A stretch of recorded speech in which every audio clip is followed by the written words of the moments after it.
Welcome to Cars Retro Reviews. You know, I was speaking with the wife last night and we were talking about my latest review. And I mentioned that in that review I said I don't give a finished spits shit about something or other, it doesn't matter. And I said, would you like a finished spits? And she just looked at me like... But it was sort of like that mixed with all at the one time, just integrated, and it was just this like, what the fuck is wrong with you look? And she said to me, look, I don't have time to look this up on the internet to find out what that even means. So the answer is no. Talk about being picky.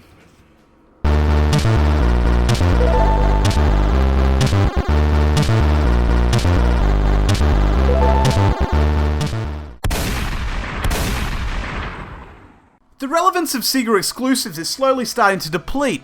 It used to be that you would own a Dreamcast or a Saturn for the exclusives the console had, but since the last generation of consoles have come out with their own online download services, you know, XBLA and PlayStation Network, etc., every other week emerges a Sega exclusive as a way for Sega to pay for their used panties vending machines. They would release a new, supposedly AAA title, and everyone would do a simultaneous sigh, and immediately after that sigh would follow Sega going, but we've released insert Sega exclusive here as well. Please love us and make us still relevant by buying the 15th iteration of Sonic in this game, which used to be on a console that people still pay freakishly stupid amounts of money for. So what I'm getting at is that once it was released on the arcade in its Sega Model 2 hardware back in 1995, and once it was released on the Saturn the following year, XBLA and PSN got it, well, 2 years ago. And I dare say, sight unseen, they've probably done some graphical improvements as well. If you own and collect for the Saturn, this review is still relevant as ever. But if you're making the decision to buy it on PSN or XBLA, because kids still do that, right?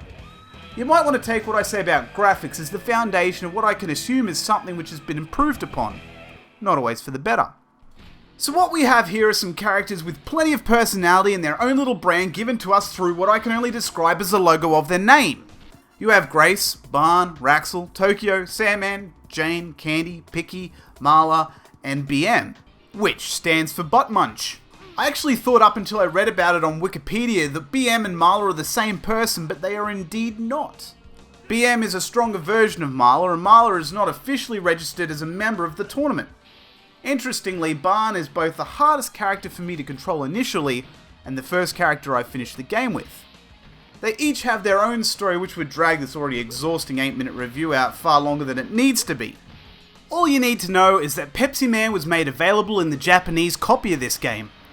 The original Japanese version had a large amount of advertising for Pepsi due to a product placement agreement with Sega at the time, and Candy was renamed to Honey for some reason that no one really knows. Sonic and Tails are available through hacking the mainframe with a Gibson?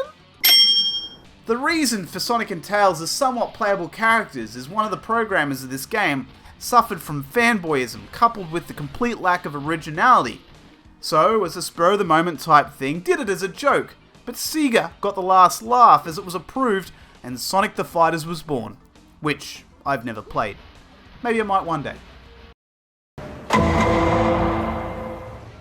Presentation of this game is pretty good. The only little thing that irks me slightly is the loading screens. There seems to be this loading screen between the matches, which is perfectly fine, but when I'm moving around the menus before starting the game, you get this really dull loading screen. Everything else in the game is relevant. There's a few other things that the in-game presentation ties in with, and those will be discussed in the gameplay section. Graphics are pretty damn smooth. As a successor to Virtua Fighter 2, this game falls in between Virtua Fighter 2 and Last Bronx as far as graphics are concerned.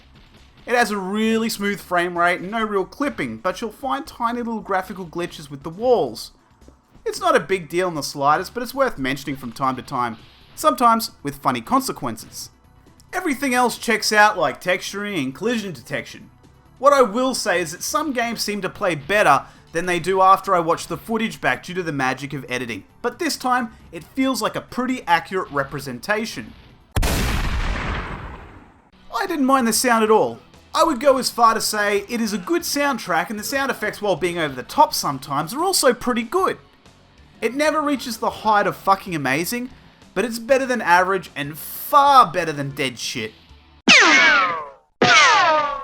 I know I say that gameplay's interesting a lot in reviews, but quite honestly, you can watch a game being played and how it feels can almost be a completely different experience. And this time it's a little interesting because of what they've done with the game.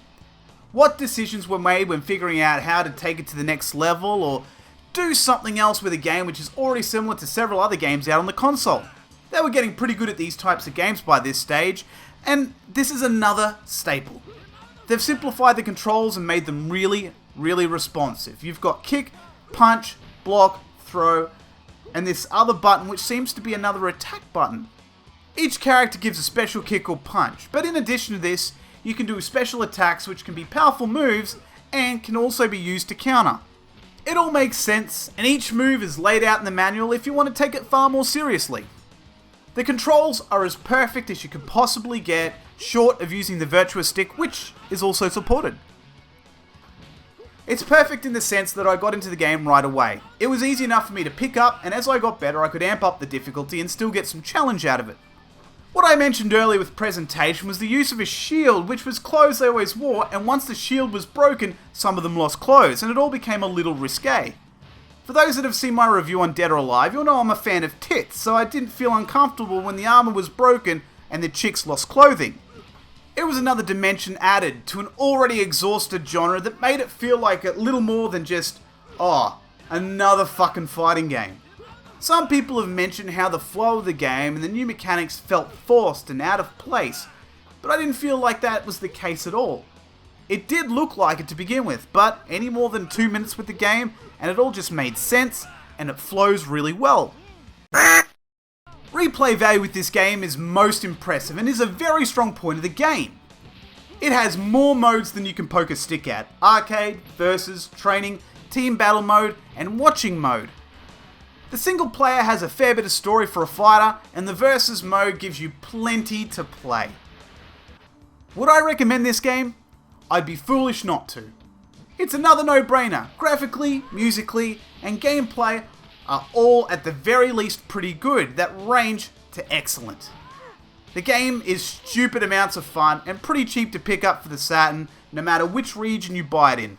It's a yes from me, no ifs or buts.